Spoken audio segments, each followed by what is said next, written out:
Mesdames et messieurs, bonjour à tous. Je suis ravi de vous accueillir pour cette nouvelle émission. Nous sommes le mardi 22 avril 2025 et aujourd'hui je reçois François Dubois qui vient nous présenter son nouvel ouvrage intitulé Captionnem. Nous allons plonger durant cette émission avec mon invité dans l'univers orwellien dystopique et c'est pourquoi en filigrane de cette émission, d'autres ouvrages vont nous accompagner comme celui de George Orwell 1984, Aldous Huxley, Le meilleur des mondes, Christian Gérondeau, Le CO2 est bon pour la planète, ou encore Climate Terror de Salim Laibi. À ma droite, Alice au pays de Lucifer, le premier livre de François Dubois.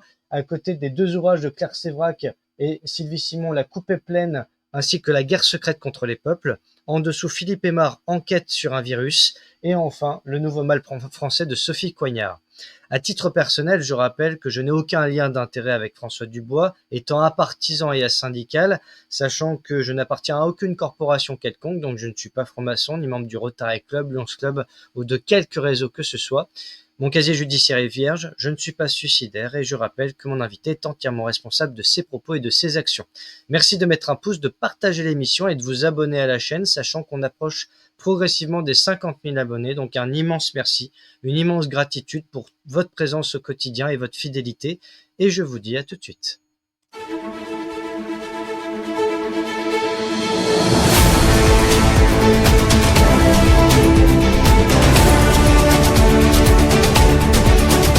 Mesdames et messieurs, bonsoir à tous. Oh, je vous laisse lire, je vous laisse travailler, Nicolas. Allez.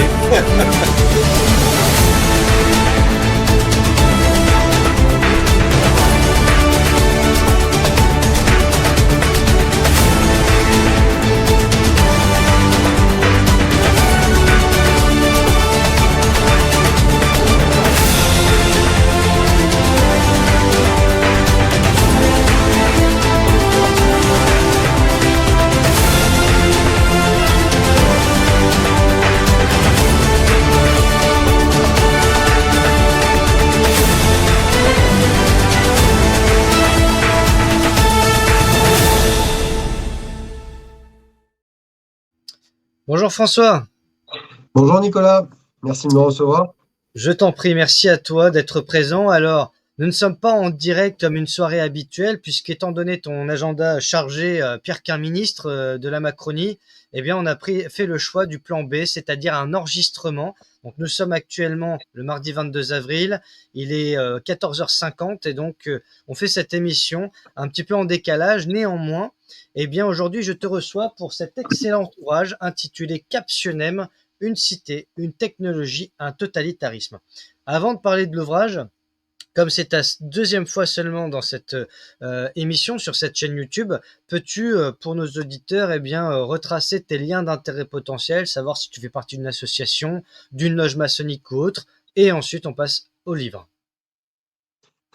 Non, alors je ne fais pas partie d'une loge maçonnique ou quelque autre lien, enfin j'ai aucun lien en termes d'activité tout ésotérique. Bon, en revanche, je suis en plein catéchuménat actuellement. Pour ceux qui ne me connaissent pas, hein, c'est mon parcours qui m'y a amené et c'est le fait que je sois né dans une famille où on ne m'a pas baptisé. Et donc le baptême pour moi, ce sera à la Pâque de l'année prochaine. Et sinon, après, en termes de conflit d'intérêts ou autre, j'en ai pas de particulier. Je suis vice-président de l'association Profession Gendarme, pour ceux qui connaissent le site de Ronald Guillaumont, qui est un site qui fait 10 millions de vues par an et qui contribue aussi à diffuser des informations que les médias mainstream ne diffusent pas forcément. Je suis auteur de deux livres, effectivement, Alice au pays de Lucifer, qui est publié chez K Édition, et puis Captionnem chez The Book Edition, dont on va parler là. Et j'ai un parcours donc d'ex-officier de police judiciaire de la gendarmerie. J'étais adjudant en gendarmerie, j'ai 20 ans de gendarmerie derrière moi. Je suis parti notamment à cause de l'obligation vaccinale dans les armées. Mais il y avait d'autres raisons qui ont fait que je souhaitais de toute façon quitter l'institution. Et puis ensuite, je suis rentré dans l'éducation nationale parce que j'avais trouvé un autre métier où j'étais enseignant et j'enseignais le droit pénal dans la filière Bac Pro métier de la sécurité. Et j'ai fait 2 ans comme ça aussi avant d'être remercié en raison de mes prises de position, qui sont en fait toutes les émissions auxquelles je participe, ce que j'écris, le site Profession Gendarme, voilà, tout ça étant un peu lié, ça a contribué à me faire évincer. Donc aujourd'hui, je vis sur la pré-retraite. On est en famille. Heureusement, ma femme peut gagner sa vie. J'écris beaucoup. Et voilà, je suis dans une phase où ça peut être un peu compliqué. Enfin, certains la verraient comme compliqué. Moi, je la vois comme un parcours assez gratifiant parce que si tout ça, ça m'était pas arrivé, j'aurais pas pu écrire aussi mon deuxième livre. Et Dieu sait si l'écriture a de l'importance pour moi, que ce soit en termes de passion ou même en termes de transmission. Parce que quand j'ai écrit mon premier livre, à la base, c'était pas pour rechercher quelques succès que ce soit ou éprouver une quelconque fierté. C'était avant tout pour le transmettre à mes enfants. Et je l'avais envoyé à mon éditeur comme ça, bon, en me disant des fois mais étant quelqu'un d'assez pragmatique, terre à terre, voire parfois ceux qui ne me connaissent pas me qualifient de pessimiste, mais je Bienvenue au savais club alors. je savais qu'il y a peu de chances d'être édité, c'est très compliqué. Enfin, Je il y a confirme. c'est très compliqué d'être édité. Et quand j'ai été édité pour mon premier livre, c'était un one shot. Et j'ai trouvé ça fabuleux. Et en même temps, ça participait, ça s'inscrivait dans la continuité de ce parcours, puisque je venais de quitter la gendarmerie aussi. Donc voilà, c'est un chemin de vie, quoi, qui est en cours. Je comprends. En tout cas, François, je suis ravi de te recevoir à nouveau, puisque la dernière fois, donc, on avait parlé de Alice au pays de Lucifer, où là, on avait des références sur des méthodes d'ingénierie sociale, sur la charte de Biederman, sur l'expérience de Milgram, sur le triangle de Karpman, entre autres. Et cet ouvrage-là, eh bien, à titre personnel, je l'ai encore plus apprécié que le premier. Et c'est assez rare, j'allais dire, parce que souvent, on a un premier volet, c'est comme dans les trilogies ou les films ou les sagas. Souvent, c'est le premier qui est le meilleur et après, c'est difficile de faire mieux. Et bien là, peut-être parce qu'à titre personnel, j'ai plus de références, j'allais dire cinématographiques et littéraires par rapport à cet ouvrage-là, plutôt qu'Alice au pays des merveilles que j'avais jamais vu vraiment à l'origine. Et là, tout de suite, en voyant cette couverture, j'ai pensé par exemple à des films dystopiques. Il y a Blade Runner ou alors à côté un peu de 2084 ou 2077, cyberpunk, des choses comme ça. Une cité, une technologie, un totalitarisme, ça pourrait presque faire une devise, une devise actuelle de notre pays. Une cité, une technologie, un totalitarisme à la place de liberté, égalité, fraternité, ou de travail, famille, patrie. Ce serait la version 21e siècle en quelque sorte. Et puis dans cet ouvrage qui fait quand même plus de 440 pages, eh bien à chaque chapitre, quasiment, on a des références sur des ouvrages. Alors j'en ai placé certains derrière moi. Et on va y revenir parce qu'il y a des choses très actuelles. Et ce qui est assez déroutant dans ton ouvrage, c'est que c'est captivant, comme je le disais, c'est-à-dire même captivant pour le jeu de mots. C'est à la fois sidérant et intéressant parce que on est transporté au-delà du réel dans ce qui devrait être une science-fiction, mais qui est plutôt, j'allais dire, une science-vérité désormais, une science-réalité. Et c'est pourquoi on est dans la dystopie la plus totale. Alors, comme j'ai coutume de le faire, je vais lire la 4e de couverture, puisque Captionem, je cite, récit vertigineux à la lisière du réel et de la fiction, mêle action effrénée, romance, enquête policière et violence saisissante. Sa trame cinématographique puise dans Dogville pour l'exploration des interactions sociales, Orange Mécanique de Kubrick pour sa brutalité et sa réflexion sur la justice. Et je crois qu'Orange Mécanique date de 72, dans mes souvenirs, donc c'est quand même pas récent. Orange Mécanique, Blade Runner, pour son futurisme sombre. Et l'ambition, c'est d'offrir une puissance immersive, un choc esthétique qui interroge autant qu'il trouble. Auréolé par le succès d'Alice au pays des merveilles, sorti en 2022, l'auteur ici explique les rouages d'un totalitarisme moderne où l'intelligence artificielle n'est qu'un rouage parmi d'autres. Entre contrôle technologique et manipulation idéologique, les personnages d'une psychologie ciselée tentent de résister à une machine insidieuse qui dévore leur humanité. Sous bien des aspects, il prolonge les réflexions d'Orwell et de Huxley, et de Kaczynski aussi. la société industrielle et son avenir. Et on pourra presque rajouter aussi Brzezinski avec le grand échiquier et toute l'ingénierie Oui, sociale en entreprise de gouvernement, bien sûr. oui. Il interroge la fragmentation sociale comme outil politique, la place du sacré dans une civilisation déshumanisée et les mécanismes qui ont pavé la voie à ce futur implacable. Alors, notre actualité faisant, à l'heure où nous enregistrons cette émission, je rappelle le 22 avril, hier, au lundi de Pâques, le pape François est décédé. Alors, au-delà des rumeurs qui disent que ça fait au moins 15 jours, 3 semaines qu'il serait mort et qu'ils auraient attendu hier pour en parler, pourquoi pas, qu'est-ce que tu as évoqué, toi qui es en plein catéchuménat, le décès du pape François? Le pape est décédé, un autre pape le remplacera. Ce que j'observe, moi, je me place en tant qu'observateur, c'est l'incidence géopolitique du pape, voilà, sur les dynamiques de ce monde. Et en ce sens, ce pape François s'était inscrit quand même il avait fait des choix qui, selon moi, s'inscrivaient dans une dynamique géopolitique qui n'était pas la bonne, du moins pas la plus compatible avec les préceptes du Christ. Que ce soit pendant la vaccination ou quant à ses accointances avec les idéologies woke ou autres. Il y a des choses qui me dérangeaient, mais je pense qu'il dérange aussi une grande partie de la communauté catholique chez ce pape. Néanmoins, je ne suis pas, on va dire, je suis pas suffisamment, voilà, je reste humble et je ne veux pas me poser en juge de cette personne. Il sera jugé, c'est au Christ d'en décider, c'est à Dieu d'en décider. Maintenant, il est entre ses mains. Et moi, ce qui m'intéresse, ce seront les actions de son successeur. Parce que effectivement, le rôle de la religion est très très important, et ça, les gens n'imaginent pas à quel point, sur les dynamiques et on va dire les synergies de toute façon à l'échelle mondiale. C'est quelque chose qui a toujours été prégnant dans la politique et dans la géopolitique. C'est une composante qui est indissociable. J'ai encore relu les mémoires de Ponce Pilate là, que je viens de terminer. Je l'ai lu en un jour. Je l'ai fini ce matin. Je l'ai avalé hier et je l'ai terminé ce matin. C'est fantastique, mais en même temps, ça nous montre à quel point politique et religieux sont éternellement liés quelque part. Tout à fait. Et donc, il y a, voilà, j'attends, je mets beaucoup d'espoir, comme beaucoup de chrétiens, dans le nouveau pape.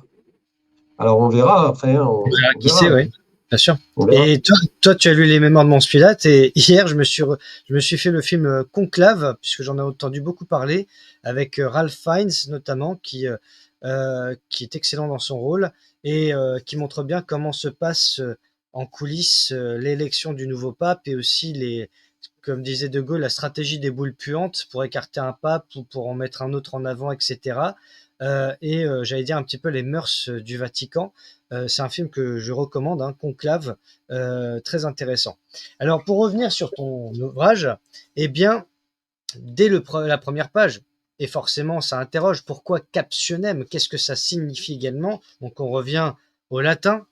Le terme captionem, page 7, est l'accusatif singulier du nom féminin captio, en latin, que l'on peut traduire en français par piège, duperie, tromperie ou encore sophisme. Un nom choisi pour cette cité est jeté en pâture à ses habitants, tels des captifs inconscients, un indice cyniquement offert à leur regard, baigné d'une perversité subtile, se délectant de leur incapacité à saisir les rouages du monde qui les enferme. Ainsi se perpétue l'aveuglement des hommes, car hormis quelques esprits éveillés, combien ont su ôter la poutre de leur propre œil avant de vouloir retirer la paille de celui de leurs frères. Et tu dis, l'intelligence artificielle se dresse comme l'une des découvertes les plus bouleversantes de l'histoire humaine, surpassant en portée celle de l'électricité, de l'automobile ou même de la bombe atomique. Véritable levier d'une productivité sans limite et d'une compétitivité accrue, elle incarne à la perfection la double nature de toute arme, un instrument de puissance autant qu'un péril latent, dont la dangerosité ne réside pas en elle-même, mais dans les mains de ceux qui la manient. Aujourd'hui, la boîte de Pandore est grande ouverte. L'intelligence artificielle, l'IA, omniprésente tisse déjà sa toile à travers l'ingénierie, le commerce, la sécurité des services en ligne, l'armement. Aucun pan de notre quotidien n'échappe à son emprise. Et les algorithmes nous traquent sans relâche sur le web, collectant d'innombrables données avec une précision chirurgicale.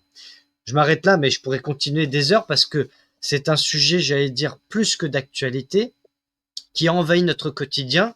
Et d'ailleurs, pour ceux qui sont sur TikTok notamment, entre autres, moi, il y a quelque chose qui me fascine à la fois et j'allais dire presque m'effraie d'un autre côté, c'est, pour ne citer que cela, les vidéos d'IA sur, par exemple, la vie d'un personnage politique historique comme De Gaulle, comme Mitterrand, comme Chirac, ou alors même on peut restituer en l'espace de 2 minutes le parcours en quelques années de Louis XIV, quand il est bébé, il sort de son linceul, et puis enfin de son berceau, pardon, et puis on le voit à l'âge adulte, ou des personnages célèbres, etc.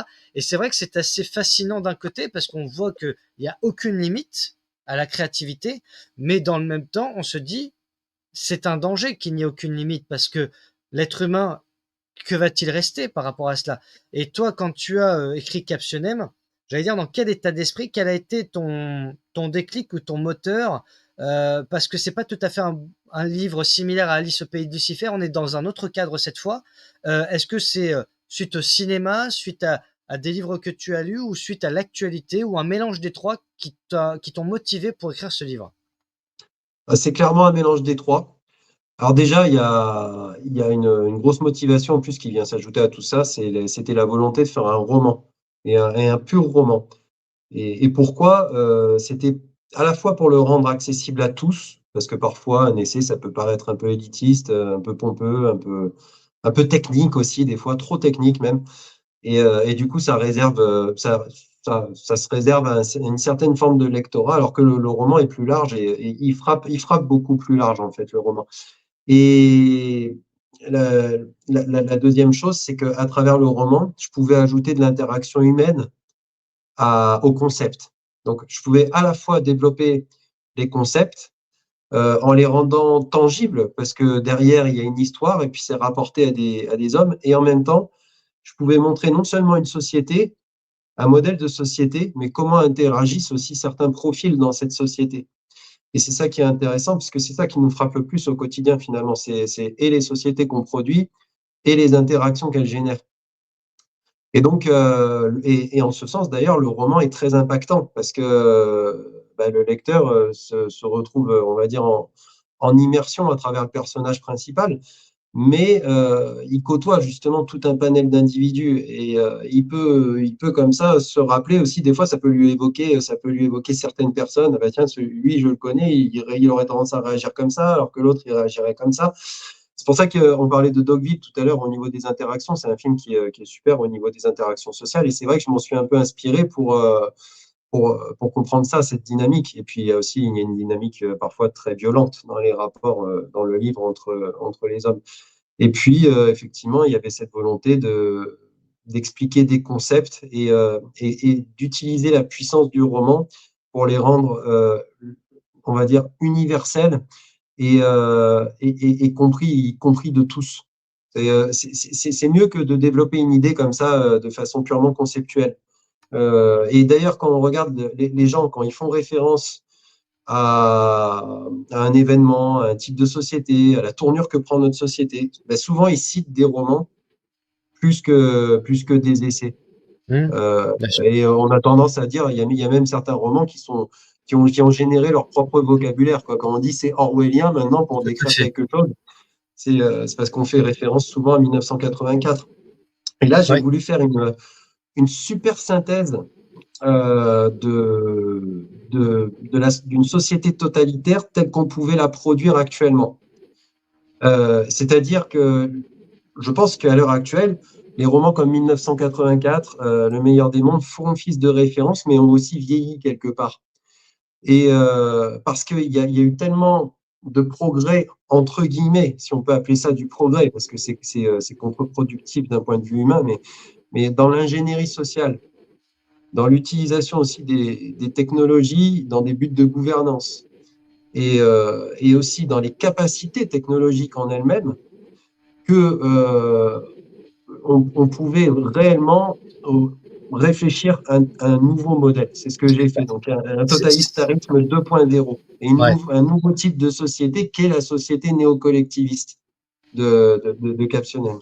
À ton humble niveau, c'est sans te jeter des fleurs, mais Captionem est un petit peu le 1984 2.0 adapté à notre époque actuelle, toujours dans une époque dystopique, puisque dans Orwell, dans mes souvenirs, il y a les termes la novlangue. Alors, dans Orwell, ce qui est magistral, c'est le champ lexical de la pensée qui se réduit d'année en année, et c'est tout à fait ce que l'on est en train de vivre avec les anglicismes, avec notamment l'intelligence artificielle, justement avec ChatGPT, avec Grok, sur les réseaux sociaux, notamment sur X.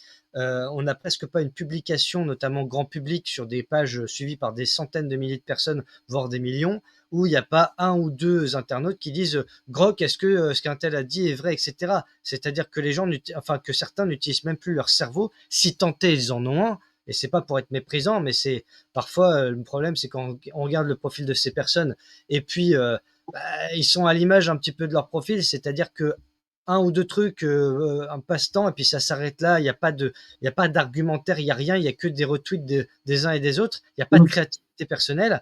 Et de ce fait, on a ça, c'est-à-dire que Grok, moi aussi, je l'ai testé un petit peu, ne serait-ce que pour voir un peu comment ça fonctionne, etc.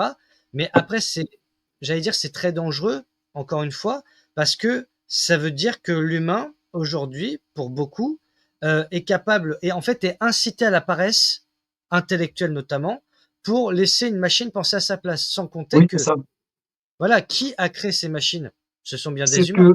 que, c'est ce que décrit le livre, c'est-à-dire que au-delà du simple fait de décrire ces situations, il en explique quelque part les mécanismes. Et là, on parle d'un principe qui est celui du principe de délégation. Donc délégation de la pensée, sous-traitance de la pensée par l'IA. Et tout à l'heure, on évoquait justement l'IA, on évoquait ses aspects spectaculaires, cette capacité parfois à générer des récits historiques, à générer des images historiques. Et c'est vrai qu'en dehors de cette facette un petit peu spectaculaire, un petit peu, comment dire, enfin qui appâte le chaland, derrière ça, il faut voir qu'il y a aussi des codes, qu'il y a des IA, qu'elles soient d'ailleurs enfin, qu'elles soient génératrices et qu'elles soient génératives, pardon, qu'elles soient ouvertes ou fermées. Il y a toujours possibilité pour le concepteur d'orienter les réponses et ce qu'offre l'IA comme message. Donc, la grosse erreur qu'on fait d'ailleurs, c'est de prendre pour argent comptant tout ce qu'elle raconte. Bien sûr. Pour l'instant, l'IA est juste en réalité capable d'élaborer des super synthèses de l'ensemble des données qu'elle peut traiter. Et par ailleurs, ces mêmes données et la façon dont elle va les synthétiser est orientée par des codes spécifiques des programmateurs. C'est-à-dire que si les programmateurs ont envie que l'IA se taise à propos de tel ou tel sujet ou qu'elle botte en touche ou qu'elle fasse une langue de bois, elle peut le faire aussi. Tout Il n'y a à qu'à fait. voir certains sujets, il Le suffit racisme, d'interroger. par exemple, tout à fait.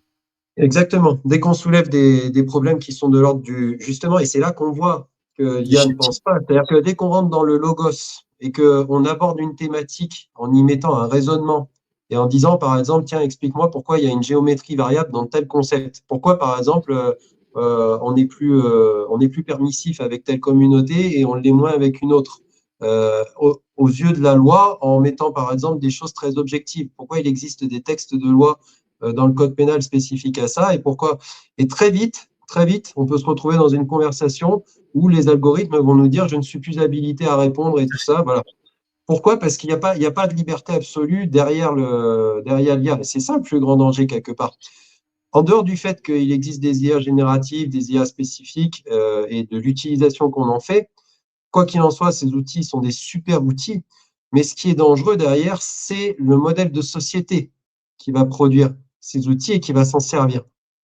Et ça c'est aussi une des composantes de Captionem qui l'explique très bien et qui explique comment le système a su utiliser cette logique de délégation pour asservir les gens. C'est-à-dire qu'à un moment, il y a des références comment dire, la diminution du vocabulaire des gens, des champs lexicaux, tout ça. Il y a mais tout ça, c'est parlé. Enfin, on en parle à un moment dans une conversation sur l'école. Et quelqu'un qui est de la ville explique un petit peu les mécanismes scolaires qui font que on en arrive à faire des élèves de bons serviteurs et surtout capables d'une servitude volontaire. C'est-à-dire qu'on leur apprend pas forcément le plaisir du savoir, mais plutôt on leur apprend à être conforme, à s'inscrire dans un modèle de conformisme par des tas de biais qui sont décrits dans le livre. Et l'IA participe à ça. Et elle participe par son principe de délégation, et ça va même jusqu'au système électoral de la ville, qui est géré par intelligence artificielle. Et ça, c'est pas quelque chose de totalement farfelu quand on y réfléchit, puisque Klaus Schwab en avait fait la proposition, entre guillemets, du moins il avait émis ce souhait comme ça, en idéalisant, en disant dans un système futur, on devrait même, je ne sais plus si c'est pas le terme qu'il avait employé, utiliser l'IA dans le processus électoral, pour l'inclure dans le processus électoral. Oui, d'ailleurs, Et il est même allé plus loin en disant de toute façon, à quoi servent encore les élections quand on sait déjà qui va être élu, qui va être choisi. mais en dehors de ça, enfin, entendre un tel discours peut paraître choquant, Bien et sûr. ça peut froisser les oreilles de bon nombre de personnes, et y compris les miennes. Mais dans le livre, c'est parfaitement rendu légitime par le fait que le système tel qu'il est a pour clé de voûte le renseignement et la récolte de données des individus. Et ça, sur la base de narratifs qui ont été bien établi, confortablement établi dans l'histoire, notamment des narratifs sanitaires dans cette ville, je le rappelle pour les gens qui ne connaissent pas le livre, hein, le Captionnem est une ville laboratoire coupée du monde, dans laquelle justement l'état profond, on pourrait le qualifier ainsi, ou le système, on le qualifierait comme ça plutôt en France, développe en fait ces techniques de gouvernance, observe, et ensuite, pour ensuite les reproduire sur les masses. Donc, ce qui s'est passé, par exemple, si on prend dans la logique de Captionnem, ce qui s'est passé en 2020 pour le Covid, ça a été réfléchi là-bas, déjà des décennies auparavant, etc. Voilà. Donc, il y a des choses comme ça et donc ce système, dans ce système, l'information qui concerne tout le monde est déjà accessible à la technologie. Les fichiers sont tous accessibles. Ils sont surtout, euh, comment dire, connectables entre eux. On peut les croiser. Donc ça, c'est une composante essentielle d'ailleurs d'un véritable verrouillage numérique. C'est quand on fait interagir les fichiers entre eux. Et donc l'IA dispose de tout, et y compris sur un individu, de sa propre fréquentation des réseaux sociaux, de ce qu'il dit, de ce qu'il pense. Et donc, on a légitimé ce système en disant, ben voilà, l'IA choisira pour vous le meilleur candidat, sachant que vous faites des commentaires sur les réseaux et vous regardez la télévision, donc elle va prendre les taux d'audience, elle va prendre les commentaires, elle va prendre tout en compte. Et à partir de ça, à partir de votre activité, elle déterminera quel est le meilleur candidat. Donc les gens se disent super, et ça les encourage en fait à ils tombent dans le piège, dans un cercle vicieux où ils rentrent encore plus sur les réseaux pour les alimenter. Et la fréquentation des réseaux sociaux explose, et on rentre dans cette boucle infernale numérique où finalement les gens deviennent serviles de l'outil informatique, hein, complètement, ils en deviennent complètement serviles, et ça alimente l'IA, et c'est l'IA finalement qui leur choisit leur maître. En fait, ce qui m'effraie le plus dans ton ouvrage, enfin, ce qui m'effraie, disons qu'à chaque fois, quand je te dis ça, je pense notamment à Laurent Firode et à ses films à l'arrache qui sont très bien faits d'ailleurs, et je salue Laurent Firode.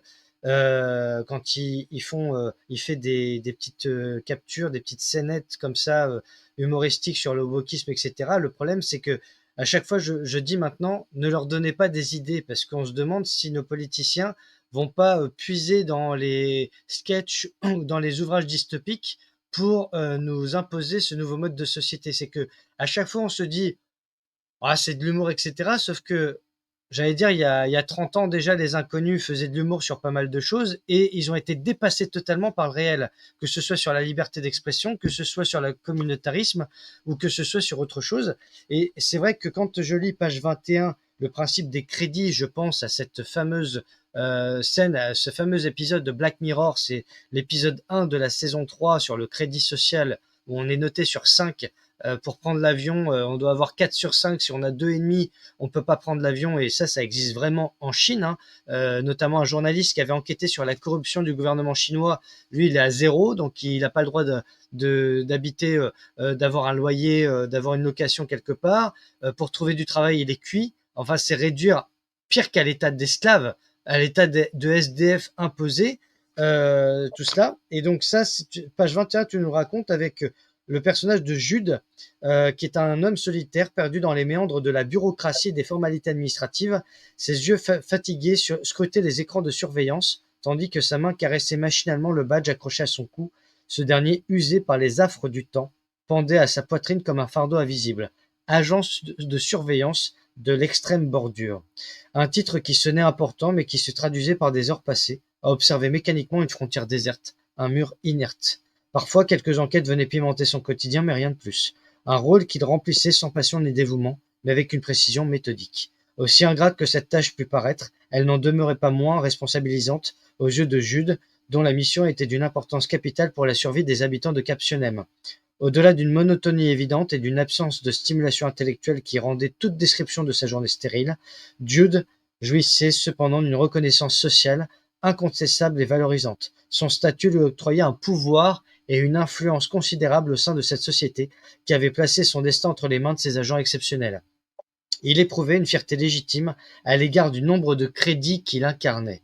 Il parvenait en effet à maintenir son nombre bilan constamment au-dessus de la barre des 50 000 crédits. Cette réussite, outre le niveau de vie qu'elle lui procurait, lui conférait la garantie de toujours se présenter comme un citoyen fiable et exemplaire. Pour parachever le tout, Jude était beau. Son regard émeraude, profond et envoûtant, était une promesse d'attractivité et de mystère. Son visage très équilibré était ciselé par des traits fins et virils. Sa silhouette grande et athlétique dégageait beaucoup de force et en émanait une détermination infaillible, apte à le guider vers les plus hauts sommets. Et c'est important ce passage-là, même au niveau d'esthétisme, parce qu'on parlera de l'eugénisme tout à l'heure et de la sélection naturelle imposée et prônée. En plein débat en ce moment, en plus sur l'euthanasie, sur notamment donc l'intelligence artificielle, sur le principe de dépopulation. On parle aussi de la puce. Là, pour rebondir sur l'ouvrage, on a une actualité. On parlait de Schwab. Là, Schwab a démissionné donc de la présidence et du conseil d'administration de Davos. C'est Peter Brabeck qui le remplace, qui a 80 ans, je crois, alors que Schwab va sur 89. Et Brabeck est un ancien PDG de Nestlé, qui est en pleine tourmente, Nestlé en ce moment, avec un Alexis Kohler qui a quitté le secrétariat général de l'Élysée pour aller à la Société Générale comme à la direction adjoint. Et le PDG de Nestlé considère que l'accès à l'eau ne doit pas faire partie des droits de l'homme. Donc il faut privatiser l'eau.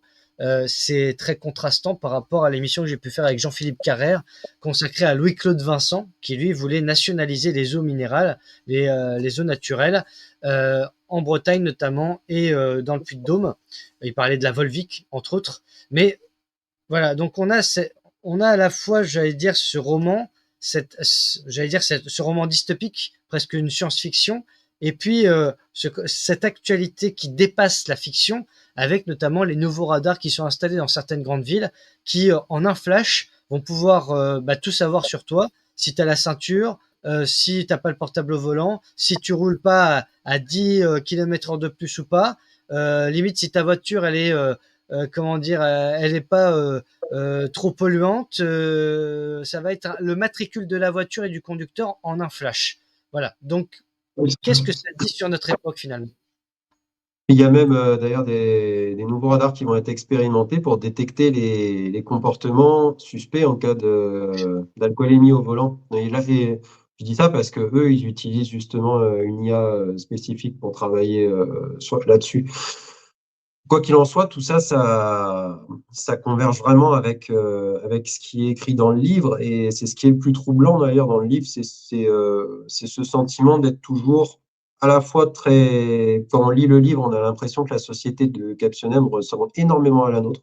C'est-à-dire qu'elle dégage vraiment une apparence très libertarienne, très presque démocrate quand on la regarde comme ça, sans s'intéresser vraiment à toutes ces caméras qui scrutent les rues et tout ça.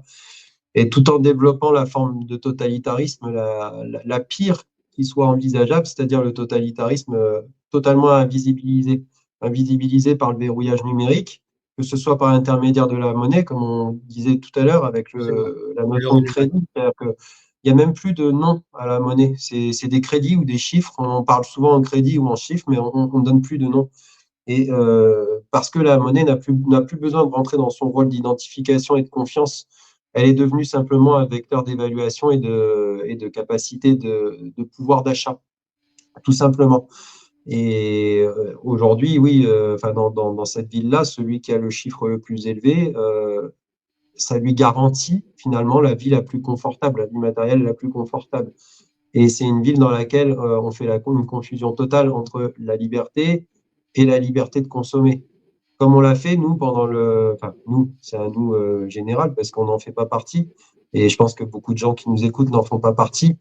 Mais beaucoup de gens ont confondu la liberté avec la liberté de consommer pendant le Covid, où sous la contrainte, les gens préféraient accepter de se faire injecter un produit dont ils ne connaissaient rien et qui n'avait pas été testé suffisamment, donc prendre un risque imminent pour leur vie à court, moyen ou long terme, et pour retourner boire une bière en terrasse, quoi. Hein. Donc, on s'inscrit vraiment dans cette dynamique. Pour parler aussi parce qu'il y a plusieurs choses qui ont été abordées là d'un coup, pour parler de la puissance des livres sur la politique et sur l'utilisation qui peut être faite de la littérature par la politique. Je ferai un parallèle justement, j'en reviendrai à Klaus Schwab qui avait créé, c'est en 1971, il crée l'European Management Forum qui devient en 1987 le World Economic Forum. Ce qui est intéressant, c'est qu'entre ces deux dates, entre 1971 et 1987, on assiste à l'essor réel, tangible de l'idéologie transhumaniste. C'est-à-dire que l'idéologie transhumaniste, elle naît après la Seconde Guerre mondiale, dans les années 50. Elle est portée, d'ailleurs, le nom est porté par le frère d'Aldous Huxley, c'était Julian Huxley, mais elle est réellement développée à travers des ouvrages complexes et elle devient vraiment un concept intellectuel à part entière à partir des années 70. Et elle est notamment portée par un penseur futuriste qui s'appelle Feridun Esfandiari, qui en 1973 écrit un livre qui s'appelle Upbinger. Et dans ce livre, ce qui est intéressant, c'est que on retrouve finalement tout le programme du World Economic Forum. On y retrouve les 5 piliers, quelque part, que sont le capitalisme des parties prenantes, la technologie, l'écologie, les coopérations internationales, et l'autre, il m'a échappé. Mais on retrouve tout ça et il nous dépeint une société dans laquelle finalement les gens se détachent de toute forme de déterminisme, et c'est aussi le principe du transhumanisme d'ailleurs, tout leur déterminisme biologique pour vouloir atteindre ce qu'on appelle la condition post-humaine. Et donc ça passe par un rejet finalement de ce qu'on est par nature, et ça passe aussi par une reconsidération de la réalité en se disant je peux être ce que je veux. Donc ça, c'est très intéressant. Donc ces hommes-là, ils évoluent dans un monde qui est sans frontières, globalisant. Ils naissent de mères porteuses, donc ce sont des hommes qui sont réifiés, transformés en objets marchands, ou alors ils naissent dans des éprouvettes aussi. Tout à fait. Ils sont trimballés de famille en famille pour ne pas avoir d'attache et ne pas avoir de racines. Donc c'est vraiment la notion de tabula rasa telle qu'elle est souhaitée par les mondialistes pour supprimer les nations. Et ce qui est intéressant d'ailleurs, c'est que Esfandiari nous parle de transcender la condition humaine, et ça passe aussi dans le livre par l'idéologie de genre, l'introduction de l'idéologie de genre, déjà dès les années 70. Et donc là, comme je dis, on a vraiment tous les grands axes du World Economic Forum qui sont déjà là. Et c'est très intéressant parce qu'on regarde Klaus Schwab, il a une inspiration transhumaniste qui est clairement manifeste. Et ça passe aussi par des gens qui lui donnent conseil ou qui sont très proches, comme Harari, par exemple, qui a écrit l'Homo Deus. Et Harari, il n'a pas inventé grand-chose. Quand on lit Esfandiari, il prolonge un peu le concept, mais bon, il y a pas de bouleversement majeur. Ça se joue là. Et tout ça pour dire que sur la base aussi de ce qui était un roman au départ, on se retrouve avec des influences idéologiques majeures qui naissent et qui vont vraiment impacté de façon phénoménale, parce que le World Economic Forum, on ne peut pas dire que ce soit quelque chose qui soit un épiphénomène, on ne peut pas parler. Au Non, c'est contraire, sûr. l'incidence est colossale. Et donc, il y a un impact phénoménal. Et tout ça, bien entendu, c'est aussi combiné à l'héritage aussi idéologique de Klaus Schwab, de la construction européenne et de plein d'autres choses. Mais là, ce Non, serait mais c'est très pour long de ça que, développer. en lisant ton livre, je me suis demandé à un moment si c'était vraiment un roman, parce que on a l'impression de lire, j'allais dire presque un journal de bord. Tu parles de villes laboratoires, moi je pense aux villes de 15 minutes, hein, les fameuses smart cities, comme on dit, et toutes ces, alors c'est un euphémisme, hein, c'est une ironie, ces trésors d'invention du système mondialiste, mais que l'on vit au quotidien, puisque ce qui est assez, j'allais dire, révélateur, c'est que ton ouvrage sort cette année, en 2025, donc ça fait 5 ans qu'on a eu les débuts du Covid, le Nous sommes en guerre, et quand on regarde Black Mirror qui est sorti il y a presque 10 ans, on voit déjà une forme d'anticipation, et on nous dit souvent que ce sont dans les films ou les séries que parfois que on cache la vérité et qu'il faut arriver à lire entre les lignes. Mais on voit qu'à travers cet ouvrage aussi, au-delà des inspirations que tu as pu avoir, mais je pense que ton imagination a peut-être même anticipé certains aspects du réel. Et je voudrais rendre hommage à ce grand lanceur d'alerte, puisqu'il l'a été, au-delà d'avoir été producteur et réalisateur américain, c'est Aaron Russo qui parle de la puce RFID, puisque page 70, je cite: la puce interconnectée, c'est la technologie RFID, alimentée en continu par le flux électrique de ton propre corps. Elle est implantée dès la naissance, ici sous ta peau, émettant en permanence un signal Bluetooth capté et déchiffré par des relais qui jalonnent chaque coin de rue, chaque bâtiment et qui sont en interaction constante avec la Trinité. Le simple fait qu'une caméra perçoive ta présence, sans capter le moindre signal de ta part, déclenche immédiatement une anomalie.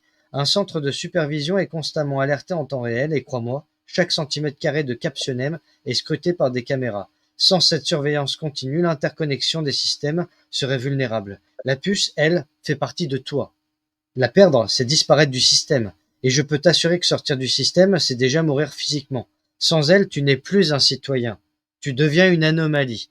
Tu es perçu comme une menace potentielle, un risque de contamination qui pourrait compromettre la sécurité de tous. En somme, la puce, c'est ta vie. Et la garantie que les autres continueront à vivre. Elle transmet en temps réel tes constantes, ta température et l'intégralité de ton dossier médical. C'est le certificat vaccinal mondial, finalement, que prônait Oui. Thierry Breton ou encore Tony Blair à Davos. Circuler avec une puce d'une autre ville, c'est une infraction grave. Si ta puce tombe en panne, c'est comme si ton cœur cessait de battre. Ce n'est pas fréquent, mais cela peut être fatal. Toute anomalie entraîne une arrestation immédiate, et si tu te trouves à la périphérie, là où la civilisation se dissipe, c'est souvent synonyme d'exécution sur place. C'est dans cette zone interdite que je t'ai trouvé et sauvé. Alors, rien que dans ce paragraphe, il y a 15 000 références possibles. C'est ça qui est assez Ouais, c'est faramineux. c'est- c'est juste un passage où Jude explique à l'héroïne ce qu'il en est de la puce sous-cutanée, parce qu'elle découvre tout. Et lui, il est très surpris, donc il sait pas à qui il a affaire réellement. Donc, si c'est une personne qui vient de l'extérieur de la muraille, donc parce que c'est une ville qui est entourée par des murs, un peu comme dans Soleil Vert, quoi, qui est entourée par une muraille. Et donc, pour l'instant, il ne sait pas trop à qui il a affaire, mais il a, bon, dans un élan de grâce, de bonté, on va dire, il a pas réussi à l'exécuter quand elle est rentrée par accident dans cette ville pour fuir à des agresseurs. Et donc, il lui explique effectivement comment ça fonctionne et quel est le problème, surtout parce qu'il a réussi à l'extraire en profitant d'une faille du système, mais ça ne peut pas durer. Là, elle est dans son appartement, et si elle sort de l'appartement, concrètement, elle est morte. Enfin, elle est morte, elle va être arrêtée. Non, mais Ouais. en fait, Et c'est ça. Alors, ça me fait ça penser montre aussi à... le système implacable, mais ça montre aussi quelque part, ça explique le côté vraiment, comment dire, tout à l'heure on parlait d'hommes réifiés. Hmm. Là, on est en fait dans une rationalisation des rapports qui est devenue tellement extrême que pour l'intérêt collectif, on peut raisonner en termes de vie ou de mort tout simplement, et il est normal dans l'intérêt du collectif, c'est mathématique, d'éliminer quelqu'un qui représente un danger potentiel sur le plan sanitaire plutôt que de risquer la vie de 1000, 10 000 personnes. Donc les gens ont depuis tout petit, de toute façon c'est décrit dans le livre comment ça Avantage, fonctionne, bien sûr. mais par l'école, notamment par le biais de l'école, ont eu le cerveau complètement formaté. Et pour eux, ben voilà. Et donc, il faut trouver un moyen pour fuir ça. Donc après, Et il y a des d'ailleurs, moyens alternatifs qui existent. Mais... et on retrouve tout ça, j'allais dire, on retrouve à travers ces mots tout le narratif qu'on a eu durant le Covid et qu'on a encore aujourd'hui. L'obligation d'adopter la puce a mis fin à ces désagréments, mais quelques irréductibles ont choisi de la rejeter malgré tout et vivent désormais dans la clandestinité. On les appelle les dissidents, des inconscients égoïstes qui mettent la société entière en danger. Ils enfreignent la loi à chaque instant et en paieront le prix à juste titre. La puce n'est pas donc pas seulement un outil, c'est notre lien intime à la Trinité. Et ça rappelle cette fameuse phrase de Macron, moi, qui me marque, au-delà du j'ai très envie d'emmerder les non-vaccinés, c'est de dire les antivax sont des irresponsables, un irresponsable n'est plus un citoyen. Et finalement, en d'autres termes, c'est un peu ce que tu dis là. Et là, Macron est à la Réunion, à l'heure où l'on parle, et sur la pêche, il dit c'est fou parce que ça fait 6 ans en fait qu'on n'a rien fait. J'ai honte de ce qu'on a, du fait qu'on n'a rien fait. On est des fous. Le mec est là depuis 7 ans, 8 ans même, et il dit on n'a rien fait depuis 6 ans. On s'est voilà, on a fait de la branlette intellectuelle, grosso modo, on est des fous. C'est-à-dire qu'il y a une forme de schizophrénie aiguë qui théoriquement, dans un cas de santé mentale, surtout que c'est l'année de la santé mentale justement, provoquerait une destitution d'un chef d'État quand il est plus en capacité d'exercer son mandat parce que c'est incompatible avec ses fonctions. Théoriquement, c'est dehors. Il n'y a même pas comment dire à discuter.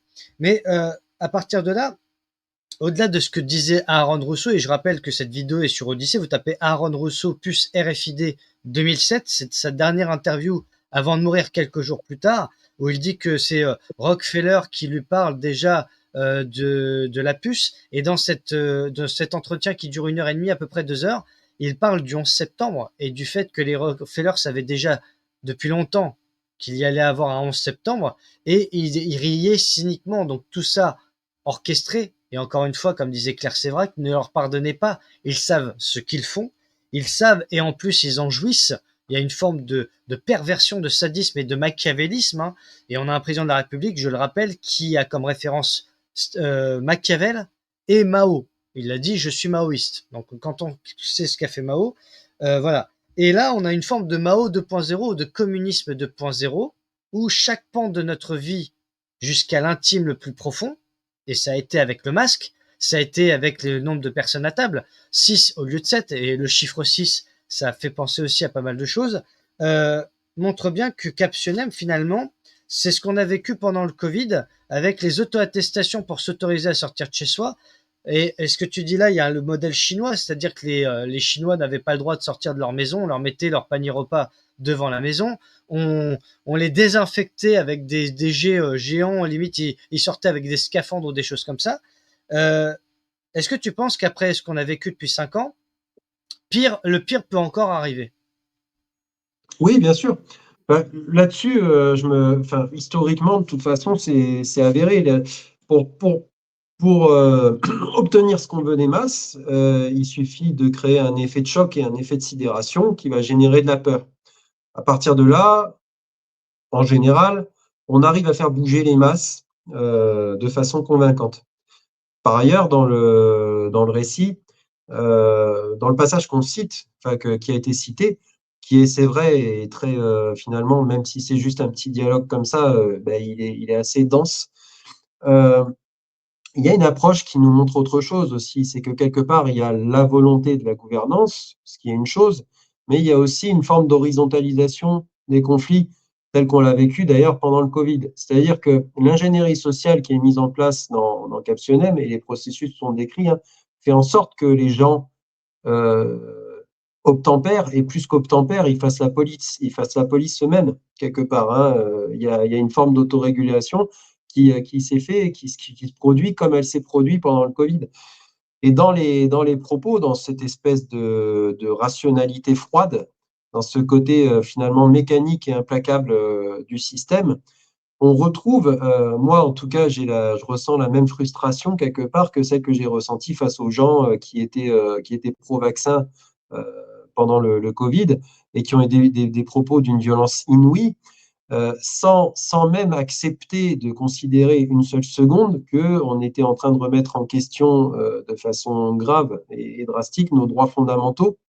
Et, euh, et donc là, en fait, c'est exactement les mêmes mécanismes.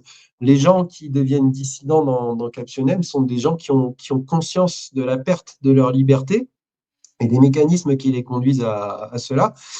Et ces gens-là, au nom de leur désobéissance au narratif officiel, on va les qualifier d'égoïstes parce qu'on est dans un système collectiviste qui met toujours en avant l'intérêt du collectif et qui utilise comme cheval de Troie souvent d'ailleurs la bienveillance.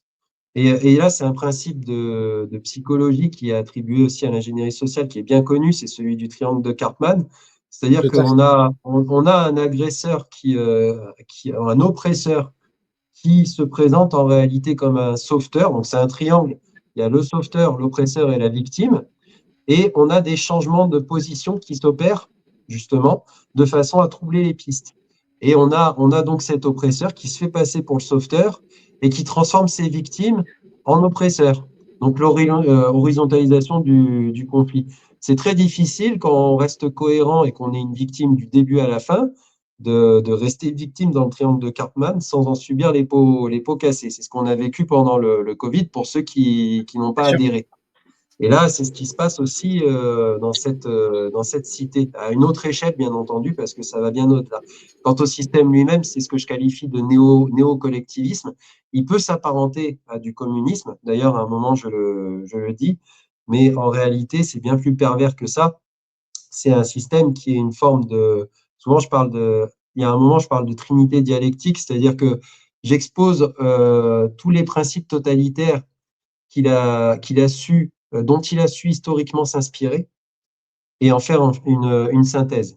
Donc et on retrouve quelque part effectivement du communisme et dans comment dire dans le rapport aux grands élans collectifs, mais aussi dans le rapport à la désappropriation de cette société, puisque le but est de finalement pouvoir ponctionner éternellement le crédit des gens sans qu'ils soient propriétaires de quoi que ce soit. Et pour ce faire, on utilise tous les narratifs mis en place. Hein. Il y a aussi la colonne vertébrale écologique. Il y a plein de narratifs qui viennent s'empiler les uns sur les autres. Et en même temps, on retrouve quelque part donc comment dire cet aspect du communisme. On retrouve aussi quelque part un peu du nihilisme qu'on retrouvait chez les national-socialistes. C'est-à-dire que le national-socialisme produisait une forme de darwinisme social et qui d'ailleurs aussi faisait écho à l'eugénisme. Il y avait une part d'eugénisme et un côté racial qui là n'existe plus en tant que tel, mais est remplacé par le transhumanisme. Le transhumanisme, c'est une forme d'eugénisme 2.0 à partir du moment où il s'inscrit dans la société matérielle telle que voulue par Captionem, c'est-à-dire une société purement matérialiste qui instaure un rapport concurrentiel et compétitif entre les gens. Et donc le transhumanisme, lui, il vient ajouter du carburant à tout ça.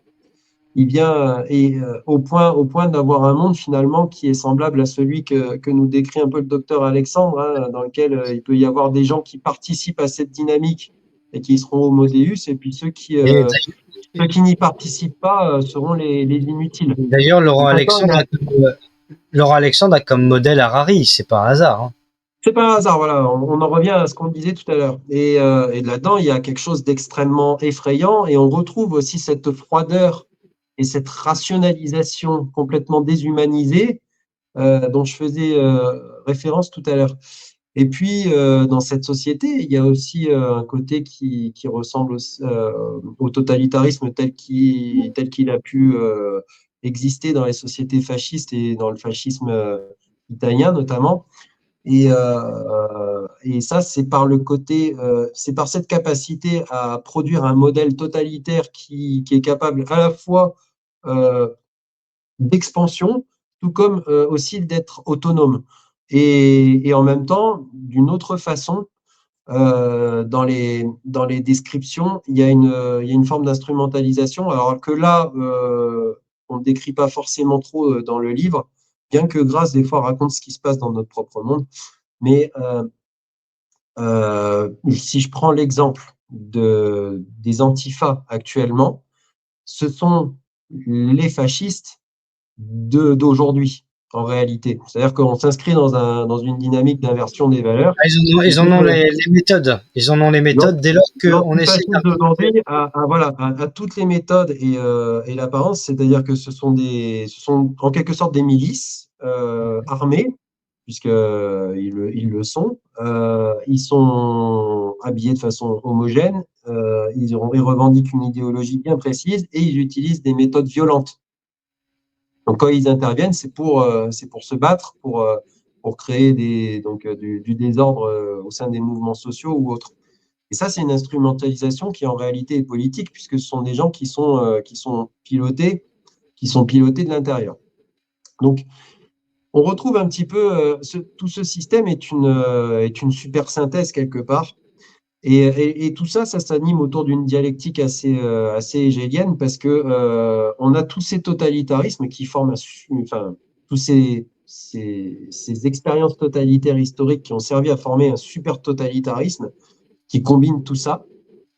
Et le tout, donc on a cette thèse qui vient s'opposer à son antithèse, qui est une apparence très libertarienne, parce que Captionem, c'est aussi le monde tel qu'il est pour nous actuellement, c'est-à-dire hyper sexualisé, très libéral en apparence, très porté sur la consommation à outrance, donc vraiment le consumérisme.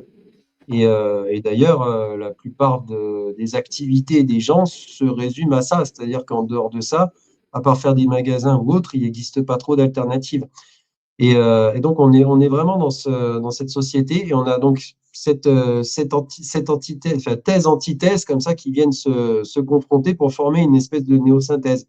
Donc, c'est assez hégélien et c'est ce qui produit ce modèle néocollectiviste, entre guillemets. Les grands élans collectifs qui sont obtenus, d'ailleurs, précisons-le, sur fond de sacrifice à chaque fois. Il y a toujours la notion sacrificielle qui revient, sacrifice utile. C'est-à-dire qu'on demande aux gens à chaque fois de concéder ou de consentir à quelque chose pour l'intérêt du collectif. Et alors, le plus pervers, c'est que dans le cadre de cette dynamique antithèse-thèse, on arrive à ces grands élans collectifs, en produisant l'inverse, c'est-à-dire c'est par le biais de l'individualisme, en se concentrant sur l'individu, le sentiment d'hubris et en enfermant les gens sur eux-mêmes, qu'on arrive justement à générer ces grands élans collectifs. Parce que dans cette société-là, telle qu'elle est, Captionem est une société qui en réalité est très pro-individualiste et très fragmentée, énormément fragmentée en niches communautaires d'ailleurs. Donc il y a des gens qui se regroupent dans des communautés exactement comme ce qui se passe chez nous, c'est-à-dire des communautés ethniques dans des quartiers, des communautés LGBT ou autres. Donc on a des tas de minorités actives, on a une société qui est vraiment fragmentée, ségrégée, c'est vraiment, il y a une forme de ségrégation. Et c'est là-dedans qu'on arrive à produire le terreau qui empêche les gens de se fédérer et qui fait que finalement tout le monde adhère par conformisme aux grands objectifs que fixe à chaque fois le pouvoir. Donc, il y a un exemple dans le métro où on voit les gens qui ont des apparences complètement différentes. Ça va du gars qui a l'air assez conservateur en passant par le gars qui a le look complètement woke, mais tous ils mettent un masque. Voilà, on retrouve toujours cet élan collectif derrière qui fait que finalement, bah, ils sont tous les moutons, les dindons de la farce dans ce système, malgré leurs apparences différentes C'est et le malgré leur conformisme approche. intellectuel, hein. Tout à fait. Ouais. Et on retrouve cet élément-là dans le carbone, le climat, les voitures électriques. Alors ça, c'est un passage aussi qui m'a bien intéressé. Et ça fait référence notamment aux ouvrages de Christian Girondeau, page 79, alors déjà page 78-79, parce que c'est un dialogue donc avec Grace, et notamment tu parles c'est vrai que la ville a interdit les voitures thermiques, non? Oui, depuis 2009. C'est une bonne décision, mais même avec une voiture électrique, les bornes de recharge sont trop rares dans nos quartiers, dans mon quartier. Je passe mon temps à chercher une prise et je risquerais de tomber en panne. Mais pourquoi est-ce que les voitures thermiques ont été interdites à Captionnem? Pour des raisons écologiques principalement. Les émissions de carbone sont une menace sérieuse, elles accélèrent le réchauffement climatique. Je n'ai jamais cru que le CO2 était un vrai problème.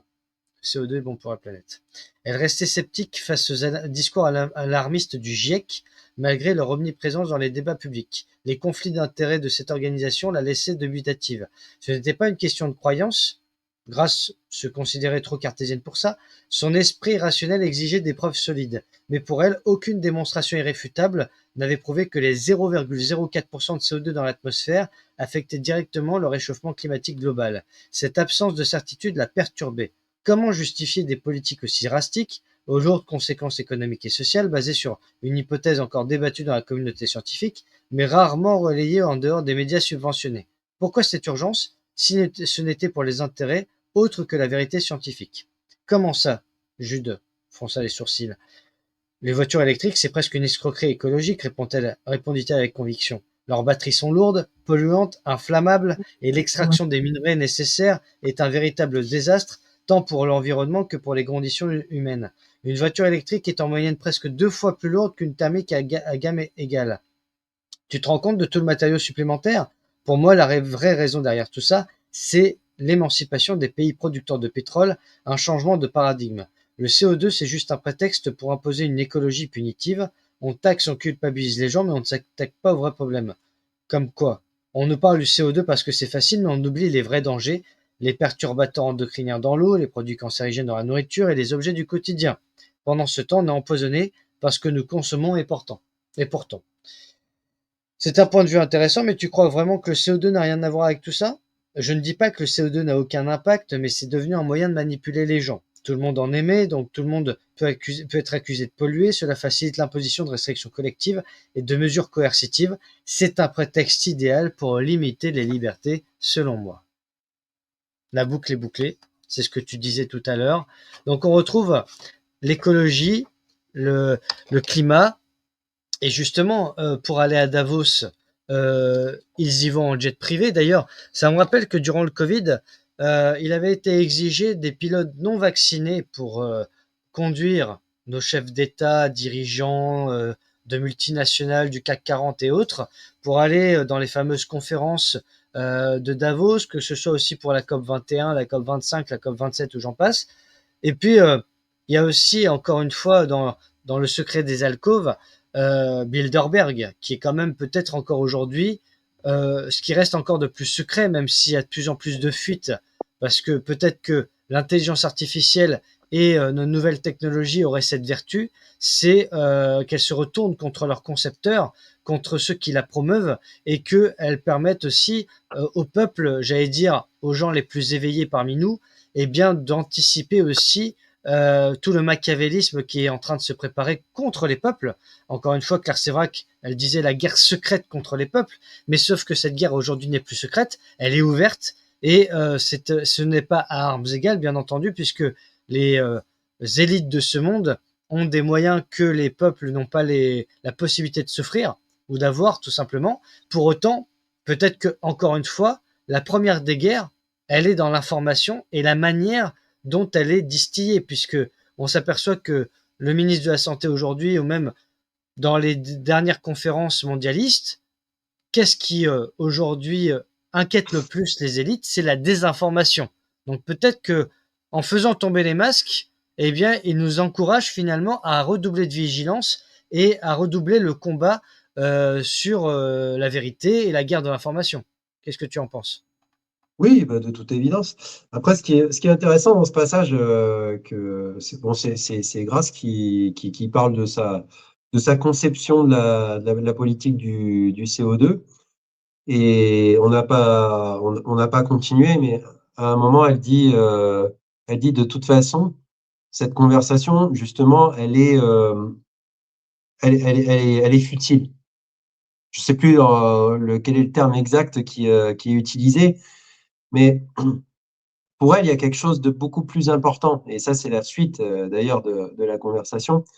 C'est qu'en dehors de tout ça, qui relève finalement, comme tu le disais, du modèle de l'information. C'est-à-dire qu'aujourd'hui, il y a clairement une information qui est biaisée.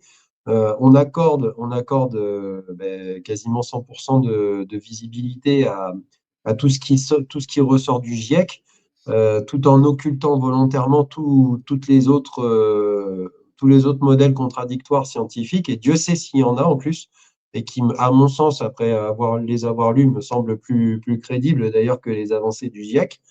Mais là, elle passe et elle dit de toute façon, c'est pas ça le problème de fond. Le problème de fond, c'est que, quoi qu'il en soit, ça inscrit les gens dans un logiciel néo-malthusien et il y a une forme de dressage intellectuel parce que derrière le message du je dois restreindre ma consommation de CO2, il y a, en fait, en filigrane, euh, on est trop nombreux par rapport aux ressources disponibles, on est trop nombreux, donc on émet trop, ce qui veut dire qu'on doit être moins nombreux. C'est ça le grand danger. Le grand danger, il réside là. Et il réside non pas à le dire, mais à le légitimer, à la légitimer cette pensée. Et si on fait le parallèle entre légitimer cette pensée et en même temps avoir développé un modèle de société post-révolutionnaire, mais en fait, là, je parle que pour la France, mais on va dire qui est un modèle de société qui émerge dès la Renaissance d'ailleurs, avec notamment l'essor de la pensée matérialiste, le retour de la pensée matérialiste, parce que c'est une pensée qui est antique. C'est vraiment ce rapport-là à l'homme, la désacralisation, qui permet justement d'arriver à ce genre de raisonnement. On est trop nombreux, donc on doit rationaliser, donc on doit faire en sorte de conduire des politiques mortifères. Derrière la colonne vertébrale de l'écologie, il y a le néo-malthusianisme, mais derrière le néo-malthusianisme, il y a tout le reste, c'est-à-dire les réflexions sur l'euthanasie, sur notre utilité, sur notre utilité, on va dire, résiduelle, c'est-à-dire une fois qu'on a fini notre temps de travail, est-ce que justement on n'est pas une gêne pour les ressources, pour l'environnement? Tout ça s'est présenté de façon à ce que ce le soit.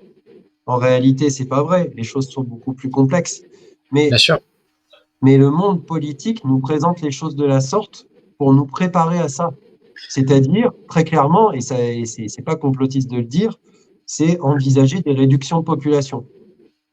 Pourquoi? Parce que dans le même temps, ces populations réduites sont victimes d'un transfert de richesses, c'est-à-dire les richesses qu'elles produisent économiquement vont de moins en moins dans leur poche, très clairement. Elles vont de plus en plus, in fine, dans la poche d'une petite élite et par le biais de circuits financiers très bien définis, très bien rodés. Et moins on sera nombreux, et plus la part du gâteau sera grande pour cette petite élite. Ça, c'est un fait.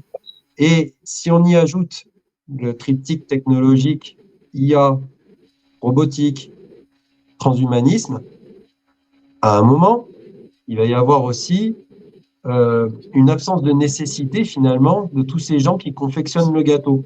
Le gâteau sera confectionné par la technologie, donc il n'y aura plus besoin d'eux pour partager le gâteau. Ils seront remplacés par ce sont les inutiles, hein. Les inutiles seront remplacés à terme par la technologie. C'est pas farfelu que de dire ça, le FMI a récemment réfléchi là-dessus. Il a réfléchi sur les impacts. Et ne serait-ce, et là, c'est allé uniquement pour l'IA, hein, les impacts sur l'évolution des économies et des métiers.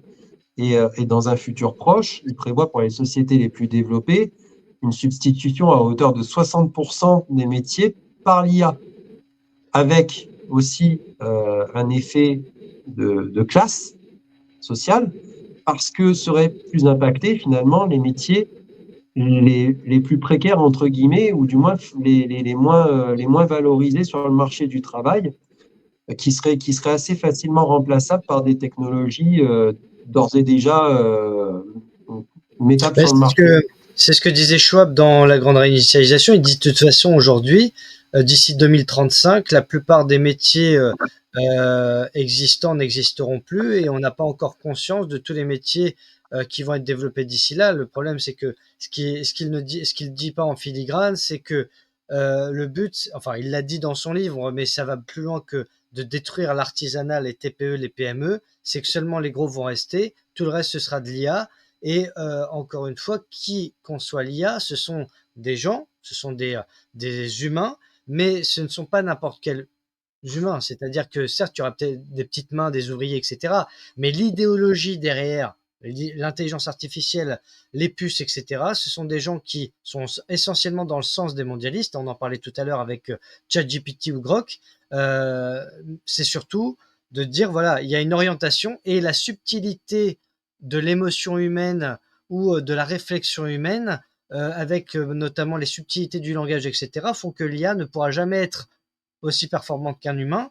Mais ce qui est dangereux aujourd'hui, c'est que finalement, les mondialistes ont réussi une part de leur plan, dans le sens où ils ont fait en sorte d'abrutir les gens, de les abêtir, de faire en sorte que euh, les peuples soient de plus en plus médiocres intellectuellement, que le QI soit de plus en plus bas. Idiocratie, finalement, c'était un documentaire, quand on y pense, il y a 20 ans, c'est que le niveau du QI ne cesse de baisser. Aujourd'hui, on voit que pour être professeur des écoles, l'année prochaine, ce sera plus un bac plus 5 nécessaire, on va réduire au bac plus 3, et bientôt, il faudra juste avoir le brevet pour être professeur, ça continue. Donc, on fait en sorte d'avoir déjà des écoles de plus en plus, de plus en plus repoussées intellectuellement dans le sens du médiocre, de niveler vers le bas toute une société, et c'est voilà, c'est de gangréner la corruption. C'est ce que disait Confucius il y a plusieurs siècles, hein. Pour détruire une nation, il faut gangréner toute la société avec la corruption et il faut faire en sorte que l'école soit de plus en plus médiocre et on arrive avec une société de voleurs faite d'esclaves. Le but, c'est ça, c'est de nous réduire à l'état d'esclavage et de faire en sorte qu'on se sente libre et de vénérer son esclavage et sa servitude. C'est ce que disait Attali il y a 45 ans, en 79, face au Bogdanov, en leur disant, voilà, le but, c'est que dans notre future société, elle sera de plus en plus technologique, avec des montres connectées, avec tout ce qui est connecté.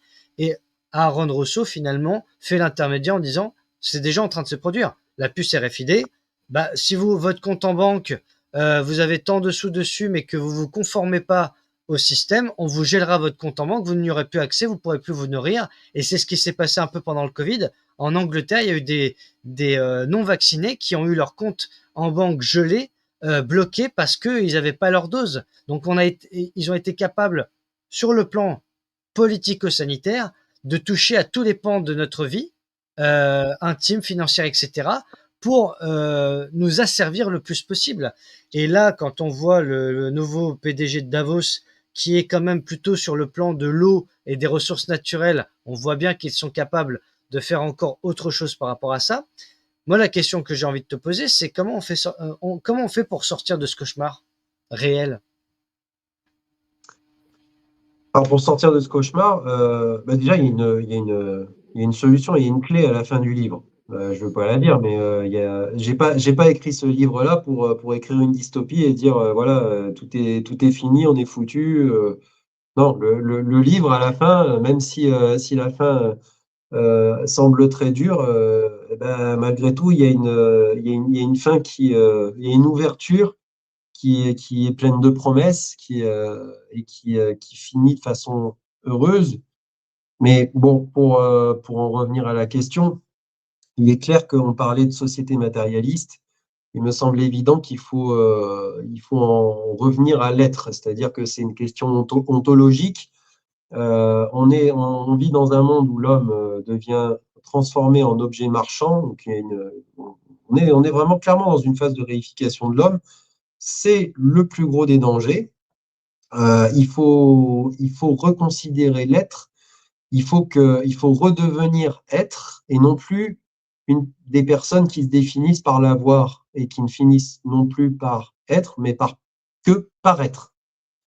On a trop de gens aujourd'hui qui n'existent, et vraiment au sens philosophique du terme, qu'à travers leur image et non plus qu'à travers leur pensée et leur façon de s'envisager dans ce monde.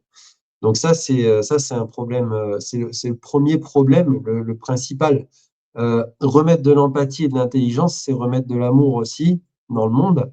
Et ça, on en manque. Et je pense que moi qui suis chrétien, euh, ben, après, moi, je trouve cette vérité-là dans le Christ, dans le message du Christ. À chacun de trouver sa propre vérité. Moi, là, je prêche pour ma paroisse. Mais pour moi, la vérité se situe là. Elle est vraiment là. C'est quand Jésus répond à Ponce Pilate, justement, il est là parce que c'est lui qui dit la vérité. Ouais, lui, il lui pose la question, qu'est-ce que la vérité? C'est tout le problème de fond, mais la vérité, elle est amour aussi. Et ça, c'est un fait, et c'est un fait dont on s'écarte dans cette société d'inversion des valeurs. Donc, tant que le logiciel des gens n'aura pas changé, tant qu'ils seront victimes de ce formatage matérialiste, ce sera très compliqué d'évoluer. Parce que la société telle qu'elle est voulue par les transhumanistes, dans l'absolu, c'est pas un mal enfin, je dis c'est pas un mal. Si on prend les plus utopistes des transhumanistes, comme je sais pas moi, Nick Bostrom, Kurzweil ou quoi, ils nous parlent de la condition post-humaine ou qui nous parlent aussi au niveau de l'IA, de ce qu'on appelle l'atteinte de la singularité. Tout ça, pour eux, ce sont des caps qui, une fois franchis, devraient pouvoir permettre à l'homme de s'émanciper du travail et donc de vivre un peu comme dans un jardin d'Éden, c'est-à-dire avec de la technologie et la robotique à son service et de pouvoir profiter. Hein, d'ailleurs, ça se base un peu sur les principes de la philosophie utilitariste du XVIIIe siècle, parce que c'est un peu là-dessus aussi que ça se base. C'est-à-dire vraiment je profite de la vie et je mets en avant les atouts scientifiques ou autres pour y parvenir. Dans l'absolu, il y a des gens qui m'ont déjà dit, moi, je défends ça. Alors oui, mais le problème, c'est dans quel type de société et dans quel type de monde. Avec tous ces gens qui ont cette vision justement très compétitive, performative et néo-malthusienne, c'est pas dans un jardin d'Éden qu'on s'ancre. Eux, oui, mais nous, non. Ce qu'ils veulent, eux, c'est être finalement une minorité pour avoir l'ensemble du gâteau. C'est vraiment ça. Et c'est ça, quelque part, qui est très dangereux et qui est effrayant. Aujourd'hui, on le voit, hein, de toute façon, on encourage les gens à la mort, à l'euthanasie. Alors, dans le livre, c'est carrément une société où on vous envoie un mail une fois que vous avez passé d'arriver à l'âge fatidique, la barre, elle est fixée à 65 ans. On estime que vous rentrez en temps de retraite, donc vous recevez automatiquement un mail qui vous propose de toute façon une assistance financière à l'euthanasie.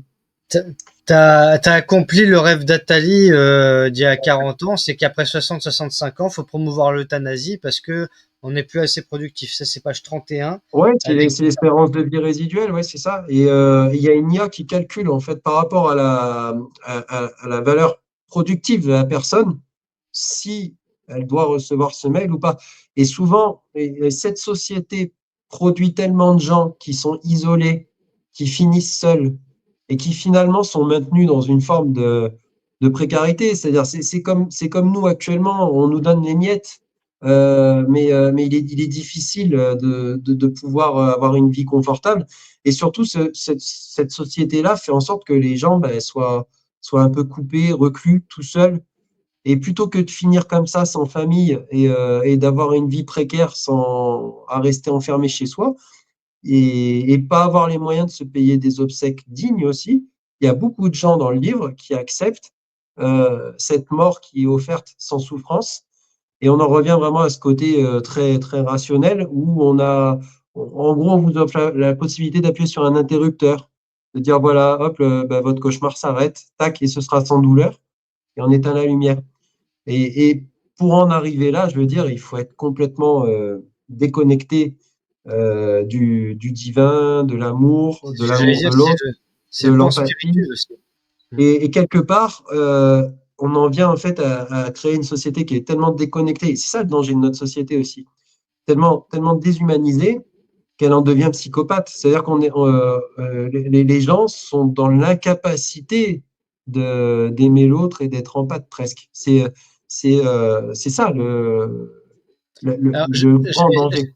j'allais te dire, François, à qui la faute? Parce que finalement, est-ce que le manque d'empathie, la division, la haine, la violence, toi qui a été dans la gendarmerie, etc., tu n'es pas sans savoir tous les problèmes sociaux, culturels, si je puis dire, de notre société, au-delà de la délinquance, des agressions, et j'aurais pu sortir les livres de Laurent Oberton, hein, d'ailleurs, puisqu'il en parle très bien dans La France Orange Mécanique, entre autres, ou La France Interdite.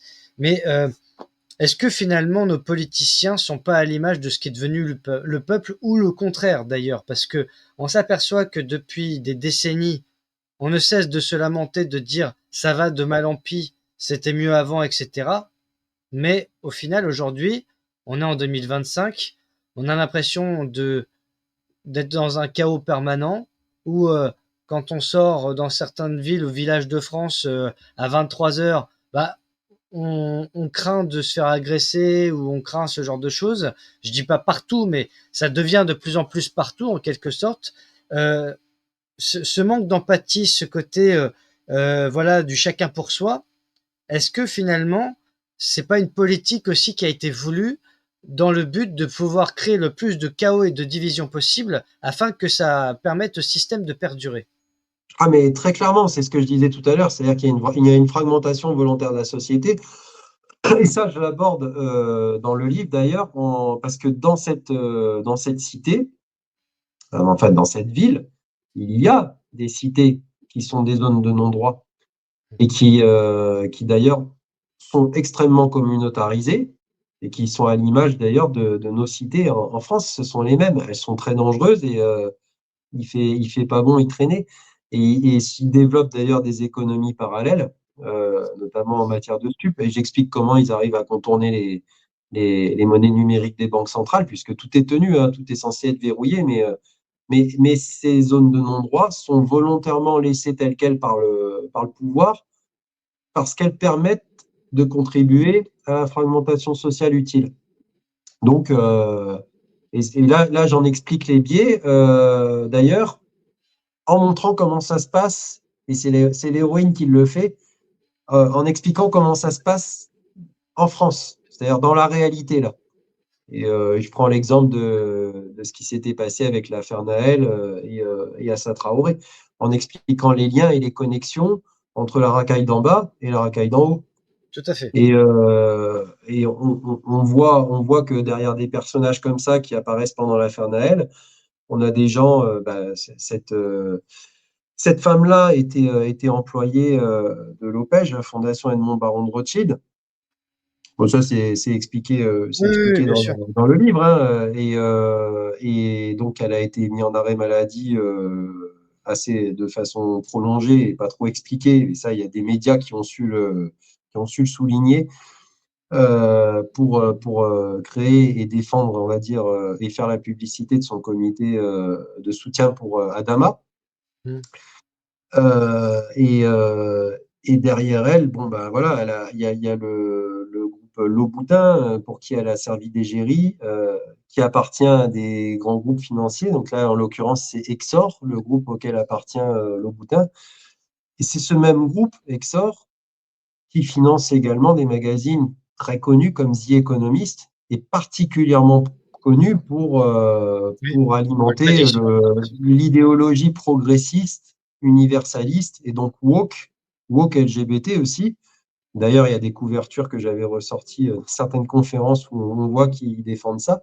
Et ce qui est drôle, c'est que là, on voit la logique de niche. C'est-à-dire que derrière les mêmes réseaux financiers, il y a à la fois une délinquance des quartiers qui est instrumentalisée un peu comme le lumpenprolétariat de Marx et Engels, quoi, à l'époque, si on fait un transfert, et de l'autre, d'autres niches communautaires, des minorités actives, et que l'une et l'autre, par exemple, si on prend les LGBT et les jeunes des quartiers, sont strictement incompatibles. Donc on voit qu'il y a une stratégie, on va dire, par certaines branches, hautes branches de la finance et certains réseaux, comme les réseaux sorosiens et compagnie, pour créer de la fragmentation. Et parce que quand on raisonne comme les mondialistes, de toute façon, on raisonne en réseau, on ne raisonne pas en patrie. Ce sont des gens de différentes patries, ce sont des gens nomades, apatrides, justement, qui gèrent ça. Et ben, Captionen le montre, ça aussi, cet aspect métapolitique. Alors, il y a un dernier passage que je voudrais lire de ton livre, euh, qui est à la fois choquant et en même temps l'actualité fait que on est en train d'y aller tout droit, puisqu'on parle de PMA, de GPA, de euh, marchandisation de l'être humain. C'est l'enfant à la carte, en quelque sorte. C'est page 219-220. Donc, en toute bas de page, il y a marqué, je cite, stérile, seul, en couple ou en trouble.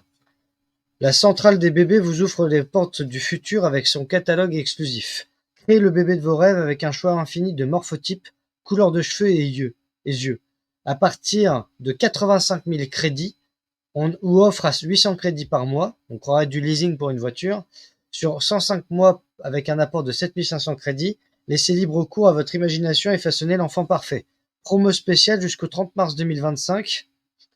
Profitez de moins 30% sur les yeux bleus. La parentalité sur mesure, c'est ici et maintenant avec la centrale des bébés.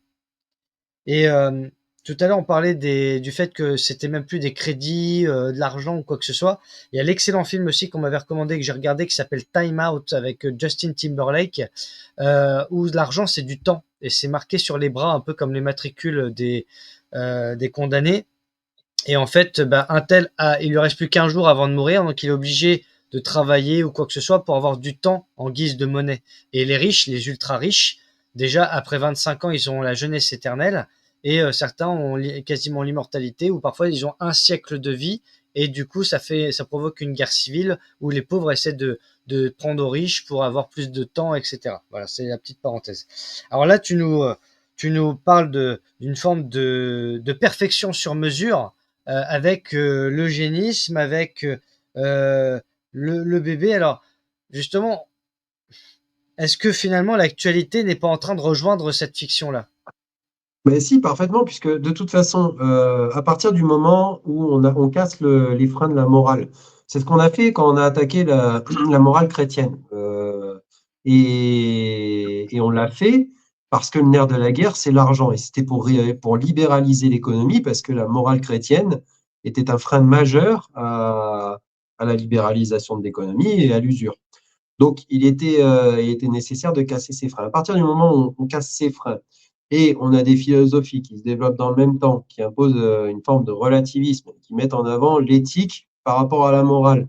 Quand on a des Spinoza qui arrivent ou autres, qui nous disent que il faut pas voir le bien et le mal, hein, mais de façon, on va dire, comme notion transcendante, mais plutôt ce qui est bon et ce qui est mauvais.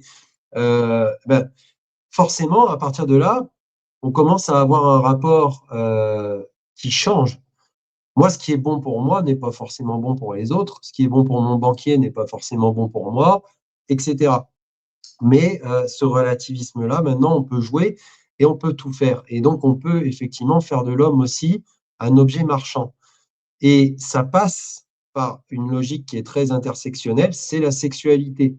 La sexualité est un excellent levier politique à bien des égards pour pouvoir justement mettre en place de nouvelles politiques économiques, de nouvelles politiques de la famille, un nouveau rapport à la nation, un nouveau rapport à la patrie, remettre en question le patriarcat. C'est un levier vraiment, c'est très intersectionnel. On peut même le croiser d'ailleurs avec d'autres piliers on va dire, d'autres colonnes vertébrales comme l'écologie ou autres. On voit des mouvements écosexuels ou autres.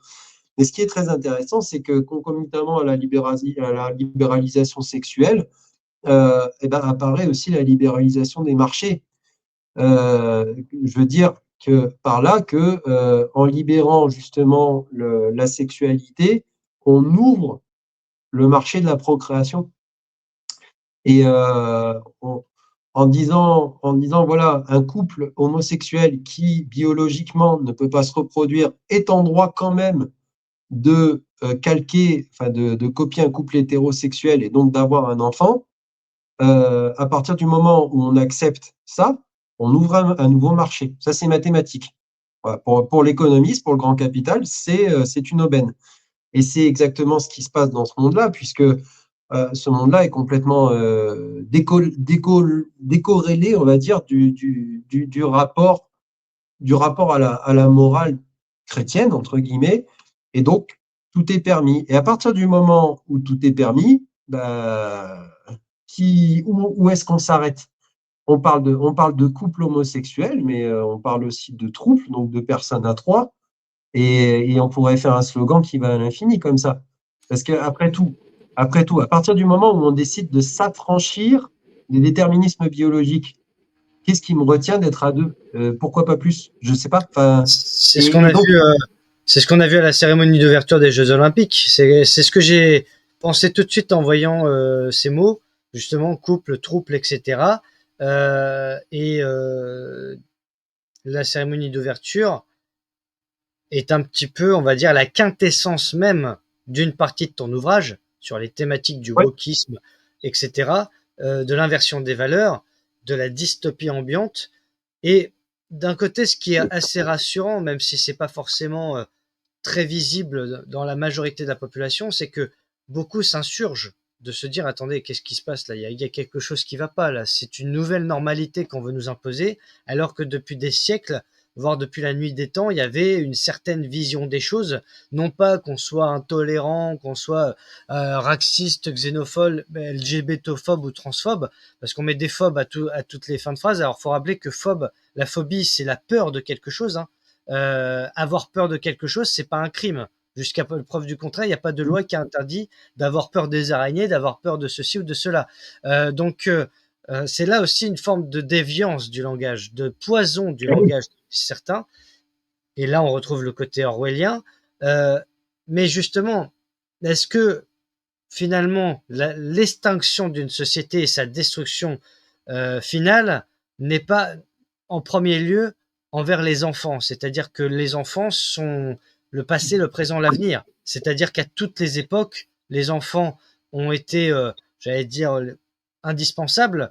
Euh, Est-ce que finalement, j'allais dire comme c'est en fin de livre, est-ce que la fin du livre n'est pas le commencement finalement d'une autre étape de destruction et de se dire finalement le meilleur moyen de sortir par le haut de toute cette histoire, de toute cette mauvaise histoire et de tout ce cauchemar, c'est que finalement, en lisant la fin du livre, eh bien, vous avez la possibilité d'ouvrir une nouvelle page, de commencer une nouvelle histoire qui soit à rebours de tout ce qu'on a lu jusqu'à la fin. c'est pour ça, et c'est pour cette raison et d'autres raisons que le dernier chapitre s'appelle Où toute fin n'existe pas. Et c'est parce que, effectivement, derrière la notion du combat, il y a la notion de la transmission et de la continuité.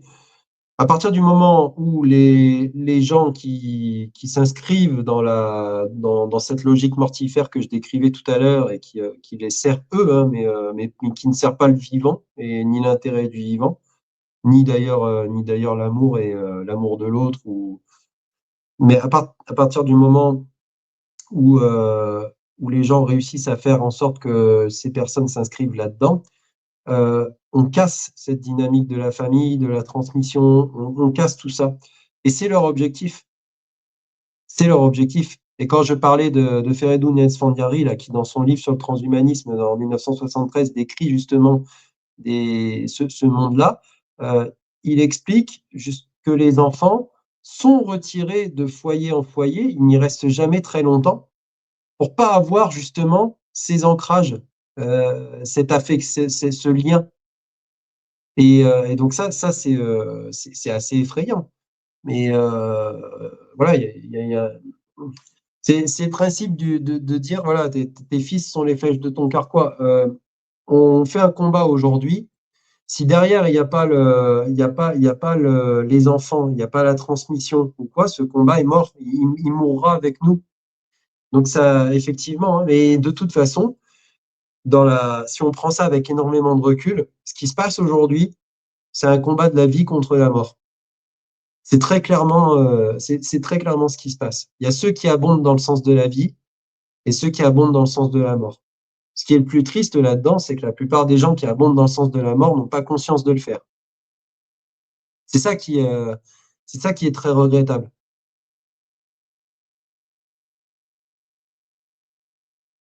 Ah, il n'y a plus de son. Pardon, je te laissais parler, c'est pour ça.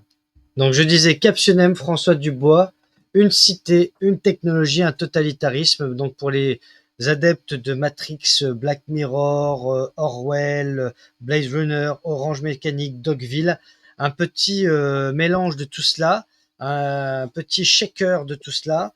Et vous avez justement ce livre captivant, voilà, qui rappelle beaucoup d'éléments du quotidien, donc la puce, l'euthanasie, les variants du Covid, Aaron Russo, la puce RFID, le GIEC, le port du masque, le wokisme, les injections, la franc-maçonnerie, la censure, l'enfant à la carte, les élections sous intelligence artificielle, etc., etc. Donc merci François pour cet excellent ouvrage et pour sa présentation. Donc je mets les liens en description de la vidéo concernant l'endroit où on peut le commander, tes réseaux sociaux. Donc merci à toi. Je te laisse le mot de la fin. Alors, il y a un volet aussi du livre qu'on n'a pas forcément pu aborder, mais alors déjà, il y a le volet spirituel, puisqu'il y avait il y a un prêtre parmi les personnages, et je me suis inspiré d'ailleurs d'un vrai prêtre avec qui j'ai eu des entretiens pour écrire le livre, et ces réflexions, justement, sont très intéressantes, puisqu'elles permettent de mettre par effet de contraste en avant tous les grands bouleversements qui ont conduit à cette société. C'est-à-dire qu'à travers son regard de chrétien, on voit les évolutions historiques, à travers ses pensées, ses réflexions, on voit les évolutions historiques qui ont conduit à ces grands mouvements sociétaux. Il y a un autre aussi aspect du livre, je pense, qui est très intéressant, et celui-là, il est directement inspiré de mon expérience, c'est le côté policier. C'est-à-dire qu'il y a toute une partie du livre qui est en lien avec d'ailleurs cette société qui est très policière quand on y réfléchit, puisqu'il y a une IA qui s'appelle Trinité qui gère des remontées d'IA qui sont sous-traitantes, une IA économique, une IA justice sanitaire il y a une IA justice et une IA sanitaire. Et elle, il y a l'expérience que j'ai derrière du traitement des dossiers et des procédures qui ressort dans le livre. Et à travers ça, on voit comment l'étau se resserre autour des personnages dits dissidents. Et ces méthodes qui sont utilisées dans le livre sont directement inspirées de la réalité. C'est ce qui se passe en vrai dans une enquête. Et c'est assez impressionnant de voir un système ultra technocratique, très administré et très, comment dire, très renseigné et surtout très renforcé par la technologie, voir à quel point il peut être implacable et à quel point l'étau peut se resserrer de façon irrévocable sur les personnages. Donc ça c'est un côté aussi qui peut être assez vertigineux parce que ça nous montre, c'est un peu comme l'URSS, on va dire, ou toutes ces sociétés qui étaient ultra administrées avec beaucoup de services de renseignement et Oui. ça fonctionne comme ça. Et on est dans un monde aujourd'hui qui a tendance à devenir un peu comme ça aussi, toujours sous couvert de bienfaisance, Pour notre toujours parce sécurité. que toujours pour voilà. Mais en attendant, en termes de droits de l'homme, ça devient de plus en plus compliqué. Et si du côté judiciaire, aujourd'hui, dans notre monde actuel, il faut, à juste titre, beaucoup d'éléments pour justifier l'ouverture d'une enquête, il faut une saisine, il faut plein de choses, et ça ne peut pas se faire comme ça. En termes de renseignement, depuis 2015, on va dire, depuis les années 2010, ça devient quelque chose d'assez effrayant par contre, parce que là, on n'est plus du tout dans les mêmes modalités. Et aujourd'hui, en France, on peut faire beaucoup de choses. Et finalement, le livre est assez proche. Il va juste un peu plus loin. Il va plus loin parce que derrière, il y a l'apport de la technologie et de ce que permet le système en remontée d'informations. Mais ça montre aussi au lecteur à quel point ça peut être dangereux de ne pas avoir cette petite bulle de vie privée qu'on a de moins en moins finalement et on s'en Tout rend à de fait. moins en moins compte quand on est sur Google, tout ça. En fait, on se pense un peu libre, mais en réalité, tout est déjà tracé, tout est déjà disponible. Donc, voilà, ça fait prendre conscience, quoi. Et le livre, du coup, il est autant pour le lecteur qui est déjà éveillé, qui est déjà averti, ça va lui permettre de vraiment euh, perfectionner sa vision des choses, on va dire. Ça va lui apporter un apport considérable. Et celui qui est encore dans la matrice, entre guillemets, ça risque de l'en sortir, ou du moins de le perturber grandement, au point qu'il se remette un peu en question et qu'il se dise, tiens, peut-être que effectivement, si on continue à faire comme on fait actuellement, ça va mal se passer. Moi, mon but, c'est justement de l'expliquer pour que ça n'arrive pas, quoi. Je comprends. Je veux pas faire prophète en disant c'est comme ça que ça va se passer. Non, ce que je veux faire, c'est montrer aux gens voilà où peuvent conduire tous ces comportements et voilà ce qui est fait pour que ça arrive. Maintenant que vous avez conscience de tout ça, en gros, je vous ai remonté le puzzle, à vous d'être acteur. Moi, c'est ma façon d'être acteur, d'apporter une pierre à l'édifice. Et chacun peut le faire de sa propre façon, à sa propre manière, quoi. Vraiment. On a tous des domaines de compétences, on sait tous faire des choses. Et c'est comme ça aussi que le monde avancera. Très bien. Ben écoute, merci François pour cet excellent ouvrage à nouveau. Merci de ta présentation et Merci. j'invite bien sûr les auditeurs à se procurer Captionem, puisqu'encore une fois, voilà, il y a tout un pan à chaque chapitre de référence que nous avons, que ce soit du quotidien au cinéma, dans les livres, etc.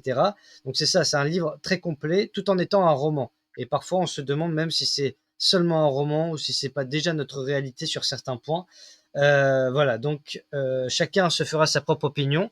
En tout cas, merci à tous de nous avoir suivis et à bientôt pour de nouvelles aventures. Merci. Merci.